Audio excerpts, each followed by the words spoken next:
What do you want community to look like from now on? That is the question I'm asking in this poem. Over time, community will change.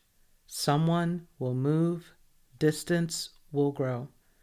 Sometimes it aches to let our present become our past. Hold space for the beauty of what was and still is. Please trust there is more to come. I wrote this poem in some reflections about elephants. I'm very inspired by elephants. I always have been. And one of the things that I feel like I learned from elephants just in passive observation is different communication styles. And as I look at that as a human and also an autistic human, I find that to be inspiring because even though I'm a human in this very modern world, just the image of looking at elephants and seeing how they interact with one another, it reminds me there are other ways of forming connection. There are other ways of finding community. And this has been really important to me also as a parent. And I even think this is true just as you get older and have more responsibility. This is just something that comes with age. But there's so many expectations as to what is supposed to happen in your life as you grow older.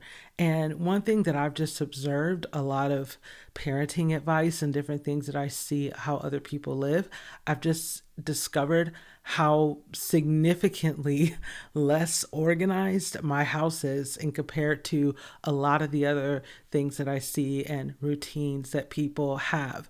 And sometimes those lines really get blurred for me in the mind between, well, what am I supposed to be doing as a parent or just as an adult in my 30s versus, well, what am I supposed to be or what is it's looking like I'm supposed to be doing, but that's actually something I can modify and that's actually something I can change. And these are areas where it gets very foggy at times when sometimes things are presented as recommendations or as advice or you should do this when it might just be a suggestion that is deeply nuanced. So going back to elephants and going back to community, that is something that I have been asking myself, and that's something that I have been looking at. I've been recognizing that even if you just Google words like socializing or friend group, there's a certain kind of image that comes up. And I rarely see myself, especially being autistic, in those images. I don't see myself in those images. So even just looking at those images passively, at times I can start to say in my own mind, well, here's what you're not doing right. You need to learn how to express yourself more. You need to start using more facial expressions to let people know how interested you are so that you can form a deeper sense of community, so that you can have a bigger group, whatever that means. And a lot of this stuff is just one way of doing that. And just to illustrate how subtle these things can get on the inside, I saw some people make videos and several people make videos talking about how much they hated games. And they were like, if I'm at an event, I do not want to play a game. And lots of people were just joking and saying, oh my gosh, I hate games. I hate games. And I was listening to that and watching that and reading these comments, just thinking about how much I love games. And I was like, you know what? I wonder if some of these people, maybe not everybody, but I wonder if some of these people who hate playing games at events, just in general, I'm not talking about specific games. There are people saying, I don't want to play any kind of game whatsoever. No games. It doesn't matter if I know how to play the game. They were just like, doesn't matter. Getting together with people is not about playing games. There are a lot of people who have this view. And what I observed about that, I was like, I wonder if some of these people are the ones who are really good at social games. Like they're really good at a game is a form of structured play, and they're good at the structured play of conversation, the back and forth. And I'm like, that's not something that I'm good at. I'm not good at the structured play of conversation. It's very hard for me to maintain that and sustain that for a significant period of time. So things like games actually help me break that up. And I'm not even good at a lot of games, but if someone's playing something I know, Uno or categories, well, I am pretty good at categories, but Scrabble, I'm horrible at Scrabble for some reason. It doesn't matter what it is. I typically do like to join in, and I find that to be something interesting. And the reason why I'm talking so much about games and how that connects to elephants and community is because I really do try to stay in a posture of saying, does that apply to me? And notice whenever I am being othered, even in a playful way, even when I'm watching something like, wow, that's just not my experience. I love games. I know other people hate them. They don't want anything to do with them, but I love them.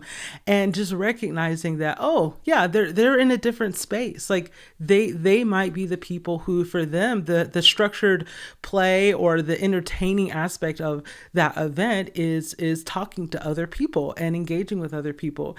And because that's something that I have some major limitations around, and I can only do that to a certain capacity, then that makes sense why other things are valuable to me. And that's just me, and I'm allowed to take that.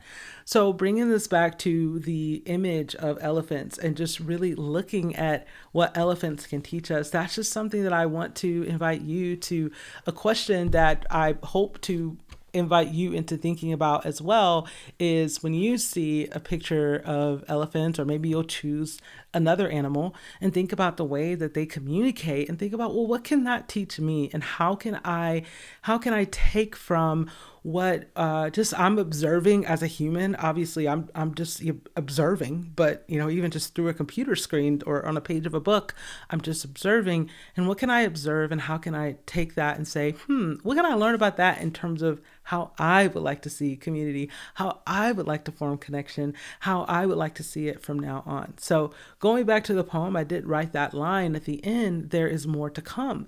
And the reason why I wrote that line was not about there, it's not, when it comes to community, the idea that there is more to come is not necessarily about there are going to be more people to come, but there's going to be more to come in terms of how you see and view this word and what it means for you. There's more room for expansion in terms of how you define it based on your experiences, where you are, especially when it just comes to these things that we may see and perceive in the world, and we just assume it's everybody's norm.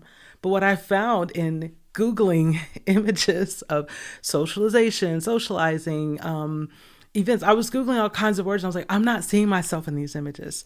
But for me personally, when I look at these images of elephants, I see more of myself because I see a different way of communication.